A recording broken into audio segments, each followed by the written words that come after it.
ask you is, there's 3 men left in this tournament, but it seems like all the talk about AJ McKee and Pitbull. Do you feel like you're being overlooked? Yeah, a little bit, but hate it or love it, the underdog's on top. So that's what I'm looking to go out and go do. They'll have that opportunity to see that, but only after I defeat both of them when this Grand Prix is over. But first things first and last things last is I'm taking this whole Grand Prix. Yeah, Bellator rankings came out this week. Obviously, Pitbull was number 1 in the division, but AJ was actually ranked above you. What's your thoughts on that? I kind of figured. I knew that was going to happen. I'm fighting what I have ahead of me, the 2 best fighters in the world in this organization, because they have 2 accolades that I don't. One being a champ and who has a win over me and has been the greatest fighter in Bellator history, number 1 pound for pound. And then the other, longest win streak, undefeated, and look at what a star he's been in Bellator. So you can't write a better story of me going out, avenging these losses that I had. One, this man who had a win over me in 2018, and the other, I lost the opportunity to take that undefeated record from him in 2016. So a lot of people forget about that we were scheduled to fight many years ago. But now I know I'm on this platform, a lot more's on the line, and I'm grateful for it all. Yeah, speaking of that, you mentioned that you fought Pitbull. It was a much closer fight than a lot of people remember. What adjustments do you think you have to make this time so that your hand gets raised? Believing in my greatness. I believe that first time around, it was just obviously showcasing skill, but toughness, heart, will, and I was waiting and just thinking just a little too much. Never hesitate. Go out there, trust in your instincts, and using my spider sense, being the Matrix Matador, and capitalizing on my openings. So when I know I can go out there and get the stoppage, make it happen. If not, do whatever it takes to get my hand raised. Continue to just keep the dog on the leash, or fight him on the inside, fight him on the outside, fight him at my pace, my range, my rhythm. And again, another one down, another one eliminated, and on to the final. Matthew? Hey, Emmanuel, this is Matthew Putterman from I'mEmmaNews.com. How you doing, brother? Great, Matthew Putterman. How are you? Hey, I'm doing well, man. You know, my first question is to you. How does it feel to be the first main event fight on Showtime? I'm blessed. I'm grateful to God. It's go time. It's showtime. You can't write a better story at this. Everyone's been waiting so long for Bellator to get started this year. And yeah, first one of the year on the Holy Week on Good Friday, man. So it's going to be a great Friday because he has risen and here we are. I get to turn my dreams into reality. You know, what's your biggest attribute as a fighter? Having such a great supportive background with so many people in Rufus-Sport, Milwaukee, Wisconsin, and in Illinois, and now throughout all over the world. But every fighter's got, you know, their tribe and their people and their supporters, their lovers, their haters, criticizers, people who judge them, etc. But I'm just grateful for everybody who is not counting me out but counting me in, and knows that I can do this. And they inspire me and motivate me, and I inspire and motivate and encourage them too, I hope. But anyone who always help believe you got to spread peace and love and Hakuna Matata, man, and believe it in your greatness. Then we're talking about a physical attribute and talking about gas tank. So my energy levels just never stop. And that's how it'll always be. And you can't stop. And you can't stop, won't stop. Max? Hola, soy Max Morales de MMA Pit. Hola, Manuel, ¿cómo estás? Todo bien, hermano. mi pregunta es que esa última derrota que tienes es contra Patricio Pitbull, y eso fue hace un poquito más de 2 años, y 3 victorias después, y después de estos 2 años, es una revancha que tú tenías en mente y que estabas persiguiendo. ¿Y qué esperas de esta pelea? Sí, claro, pues espero la victoria, primero gloria a Dios, pero pues estoy muy agradecido que tengo esta oportunidad en esta plataforma, en el Grand Prix, en este estilo, este torneo que tenemos, y pues estoy listo para vencerlo y al final. Let me say it in English. So my question was, your last defeat was against Patricio Pitbull, and 2 years after that, and 3 victories later. So that was a fight, rematch that you were pursuing throughout these 2 years. And what are you expecting of this rematch? Nothing but greatness. It's going to be a great fight. I know he's going to come hard. He's going to want to come and get it, but I know I've learned the bow and arrow's got to be pulled back really far before it can be shot forward. And I'm excited to show him and the world on what he's taught me, because he taught me a very valuable lesson. And praise God, we're coming out with the victory. Thank you so much, Emmanuel. Gracias, hermano. All right, Nate. Yes, sir. So your path to success in your career was full of hardship. Your Instagram Monday motivation post, which was awesome, by the way. You were sleeping outside the gym, in the Civic Coupe, in the Honda. You're a very motivational guy. I just want to know, how charged up are you to be back here for fight week with another shot at the title? Very charged up, man. I can go back around that time, all those years ago. That's when I was watching Patricio Pitbull face Pat Curran in a rematch. And that's the still little humble blue-collar baller here trying to make his dreams come true, driving an hour plus to and from the gym every day, sleeping in his car, sleeping in the parking lot, sleeping in the gym floor. And now here we are. That's why I say it's me just turning my dreams into reality. All those third shifters out there, all those dishwashers out there, this one's for you, because that's where I've been at, and that's where I know I've been wanting to be, being on this platform and going out and turning my dreams into reality, knowing that one day all that hard work, all that sacrifice, all that suffering was going to pay off. Like Muhammad Ali said, suffer now and live the rest of your life as a champion. And that's exactly what I'm going to go out and go do. Thank you, sir. Charged up, like I said. Good luck on Friday. Of course. Augusto. Question and answer. Hey, Manuel, do you hear me? Sí, claro. Oh, excellent. Emmanuel, obviously you have already faced on 2018, and since then you're in a 3-fight winning streak facing tough competitors. So I want to ask you, what have you learned and improved during these 2.5 years, and what are we going to see on this Matador Sanchez that's different from the one of the first fight? Definitely more of the Matrix Matador and using his spider sense here, trusting and believing in his greatness, never hesitating. And I've upped my strength. I've upped my cardio. Some people think like, wow, how can you get even better cardio? You can. So in every area outside of MMA as well, too, you have to stay sharp mentally, physically, emotionally, spiritually. As a fighter, it takes a lot to get in there on any level. And I'm looking forward to showing him and the world on what he's taught me and how much I've grown in every which way. And I'm a lot more wiser now because of that loss. Damon Martin. Emmanuel, kind of a two-part question. When you look back at that first fight with Pitbull, obviously it's several years ago, but kind of from your perspective, what's the biggest thing you learned about him in that fight, and what's the biggest thing you learned about yourself in that fight? That I can take his best shots, that I can handle his pressure, his speed, his ferocity, his tenacity. And now I know that I can really overwhelm him with mine. And of course he's grown. Of course he's rewatched our fight and rewatched my old fights recently. And obviously it's like just two lions staring across the watering hole, knowing that we're going to cross paths again. I'm sure after I defeat him, I know we will meet again. But first things first is going to go out and show what he taught me in 2018. And I'm a much wiser fighter because of that. I'm a much stronger fighter. And whatever doesn't kill you just makes you stronger and smarter. So I've had to learn from that. As painful as it was and as difficult it was, I was motivated by him. He went out to defeat Michael Chandler, and he became the champ, and he's been dominant and showed nothing but dominance ever since. So I'm excited. I'm fighting the best pound-for-pound fighter, the best champion Bellator's ever had, and I'm looking to go out and be on top. Last one for me, when you look at Pitbull, since you fought him, he's obviously, as you mentioned, gone on to do some great things, the Chandler win, Juan Archuleta, the things he's done. But do you feel like he's that much different of a fighter than the guy you fought a few years ago?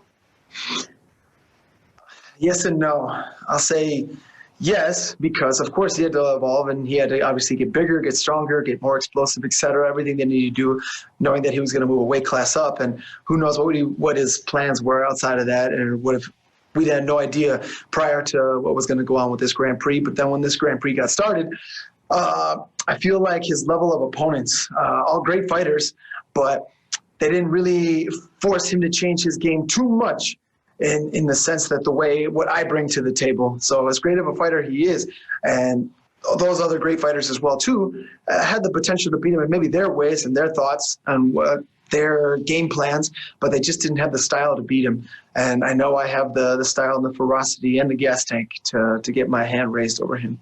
Giancarlo? Hi, Emmanuel. Hope you're doing well. Just one question for me. In terms of preparation for this fight, do you find it more challenging thinking, like, do you overthink things because of the last fight, or do you find it more calming knowing that you've already shared the cage with him? I find it more calming because I've also been cage side for his last 3 fights, getting that win over Michael Chandler, the win over Juan Archuleta, and recently the win over Pedro Carvalho. So I still see those holes and those gaps and those openings to where I know I can capitalize on and also need to watch out for so he doesn't leave my face a bloody mess. He taught me a very valuable lesson. And I know that me believing in my greatness and me growing and learning, watching him in each of those bouts, and me learning and growing from each of my bouts as well too, leading up to this moment, has what's propelled me and enabled me to evolve me to say that I can say what I'm saying right now. And I'm staying calm all the way through. I know what this man brings to the table. I know I'm fighting the best pound for pound fighter, the best Bellator champion in history. But I do also know that I can defeat him, and I have the potential to defeat him, and I will defeat him. And that's exactly what I'm looking to go out and go do, and turning my dreams into reality and on to the final. Santiago? Hola, Emmanuel. Greetings from Amsterdam, and thank you for the time. Greetings, my friend. Cheers. There are some big weeks coming up for Rufus Sport with 3 massive fights in just over 4 weeks. Could you share how the vibes are at the gym and what makes this gym so special according to you? Man, it's like the Bulls dynasty. That's how I feel. 91, 92, 93, 94, 95, 96. We're just going out to kill the game, and every single one of us looking out to be world champions. And it starts with me. I'm excited to start the year off. We go in a few weeks, little after me. Then we got Sergio Pettis going in fighting for a world title. My other teammate, Anthony Pettis, his brother, is in a World Grand Prix tournament style. Other teammate, Emmanuel Sanchez, is in a World Grand Prix tournament style. And outside of them as well, too, I have my teammate Jordan Newman fighting on this card with me, like how we started years ago as well, too, when I had my first or second main event bout. And Rafian Stotts fighting the same card as Sergio Pettis on May 7th. So it's the winning season. We had our drought. We had our rough time. Our fights were canceled. The gym was closed down. Wisconsin was just going a ruckus. Everything was craziness, but we never lost hope. We never gave up. We stayed faithful. We stayed hungry, and now here we are. The whole team's ready to eat, and we're ready to leave a big legendary thing going on for the team and each of us as fighters as well too, for our careers and our lives. That is beautiful. Last one for me, Emmanuel. Your cardio is absolutely spectacular. In your last fight against Daniel Weichel, you weren't even breathing heavy in the 5th round. Is that cardio coming from your Mexican roots? And how much would it mean to you, Emmanuel, if you could show the Mexican people that Bellator MMA belt? I mean, the best ever, the first Mexican Bellator featherweight champion there's been. You cannot write a better story, especially going into someone who has a victory over him, being on this platform, on this format. I love it. It just makes it that much better and that much sweeter than it was years ago.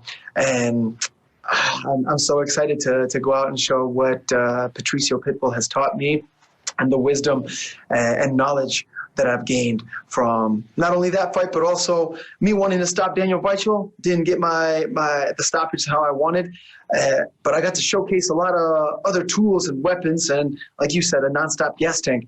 So yeah, that comes straight from el corazón, pura raza mexicana, and through the Mexican power, just nonstop. Since I was a kid, I've always seen my parents work 3, 4, 5 jobs.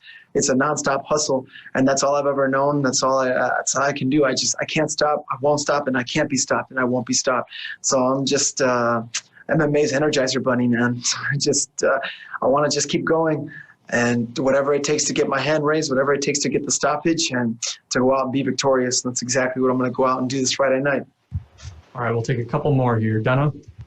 Hi, Emmanuel. You talked about the upcoming schedule for Rufus Sport fighters. You missed out the boxing match that your teammate Ben Askren is going to be having in a couple of weeks. How could you possibly forget? Ben's doing his own Rocky style training. I don't know if you've been watching his videos out there, so I'm letting him be Rocky, going out there with his own Mickey and his own peeps out there. I haven't had the opportunity to spar with Ben or work with Ben that much, but our other coaches have.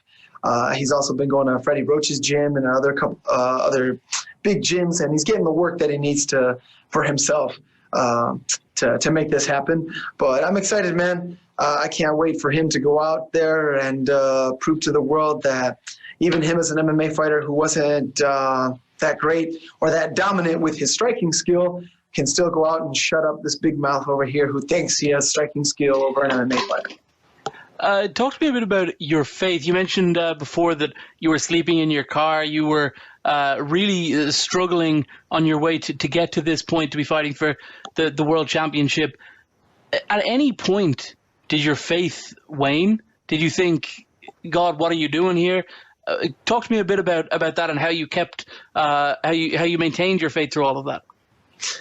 That's a great question. I almost want to tear up now thinking about it, man, because it takes me back to those days where I do remember working 11 hours straight and then needing to go to the gym and just having a 5-shot Americano and just taking a quick 5-minute nap before I needed to drive to the gym and get ready for, the next fight, or just training, even without a fight on the line, just knowing that I couldn't miss out on training because I want to get to this level. I wanted to be where I'm at. No sacrifice, no victory. And throughout that whole time, I said, just God, please just give me strength. That's all I pray for. And I just pray that I don't fall asleep on the road and have a car accident or anything like that. And he is faithful. He is worthy. And I give all the glory and honor to God because he has kept me safe throughout this whole time. MMA is such a dangerous sport, but on top of that, needing to make the ability to make it happen through training, through trying to get sponsorships, through trying to get fights, through just keeping your health, through trying to balance your job on top of pursuing the dream of being a professional MMA fighter and being a world champion. I just never lost hope. I just never gave up, and I just prayed every single second that I had, with any little injury or going broke or sleeping in my car, sleeping on an air mattress, or whatever it was that I was going through. I just knew I was like, it's trying to teach me something. He is trying to teach me something. And no matter what, I know the risk, the pain, it will be worth it in the end. And I'm here on this platform now being able to share that with you and everyone in this room and everyone in the world watching, that with God, all things are possible. And just never give up. Believe in your greatness. And with God, all things are possible, man. Just trust. Steven? How many shots of espresso are in your Americano these days? I gotta tone it down, man. This is why. This is for all the haters out there. People think Bellator fighters, oh man, everyone's out there is all roided up. The only thing you'll find in me is Mexican steroids, beans and rice, and the only things I go overboard with is coffee and sugar. But I gotta limit that too, because unfortunately I have diabetes that runs in my family, and 2 drugs that I know for sure, caffeine and sugar, that I gotta watch out. But no, not too many shots. Just a plain dark roast with a little bit of raw sugar or some hazelnut, some good roast. Starbucks, man, it always just whatever, or Mexican style cafe de olla. I don't hate. I'm excited to try all kinds of coffees. Fighting in Israel, the first time I lost to Patricio, they had some great coffee while I was out there too.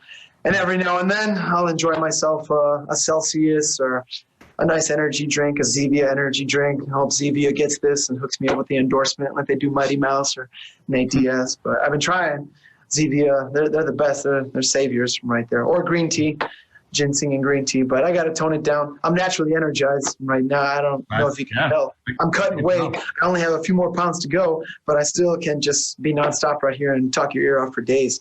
But I'm ready to fight now, man. But I'm excited. But this morning, I did add 1 shot of espresso just to help the weight go down. Okay.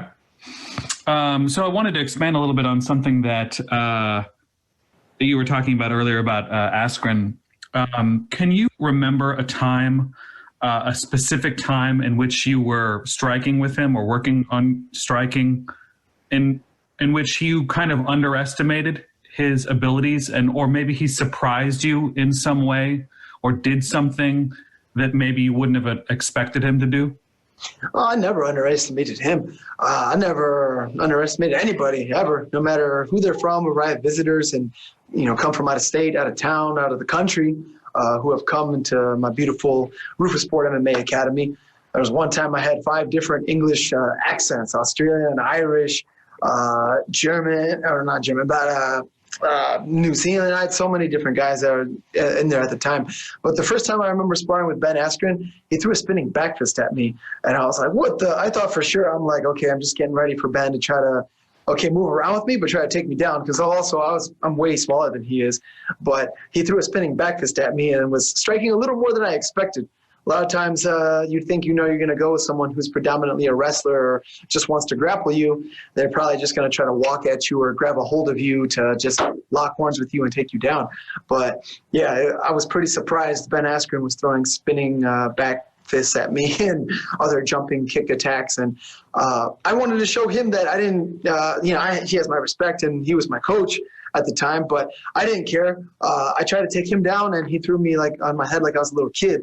But that was all good. I went and showed that it was MMA training. And no matter what or who it is that I'm moving around with, over all these years, who I'm striking with, who I'm grappling with, MMA, jiu-jitsu, wrestling, whatever it may be, I'm always looking to obviously dominate and get, I don't want to say the better of the round, but you get what I'm saying. Show where my skill is at and learn and grow from that as well, too. And you have to, otherwise you're not going to get better. Did you watch the press conference between them? I did, and I think that guy's a punk. I think we should not make stupid people famous. I don't even know why he's considered famous. I don't know who he is unless other people have told me. But I think people have that title or that label of famous misconstrued. Someone famous to me would be like Dr. Martin Luther King, here, Cesar Chavez, Rosa Parks. People have done great things, the great Muhammad Ali. People have done great things in many different aspects in their lives. And what do we have here? From what I know, just a YouTuber who's boxed a basketball player and another YouTuber. And it's cool. Don't get me wrong. You got funny videos on YouTube and you make money off of it, or Instagram too, or whatever. God bless you. If you can do that and make a lot of money or have a lot of notoriety and endorsements and get all that, I'm happy for you. But I don't think that he is anyone to be idolized or praised. Nor with Ben Askren, so I don't feel that way towards anyone.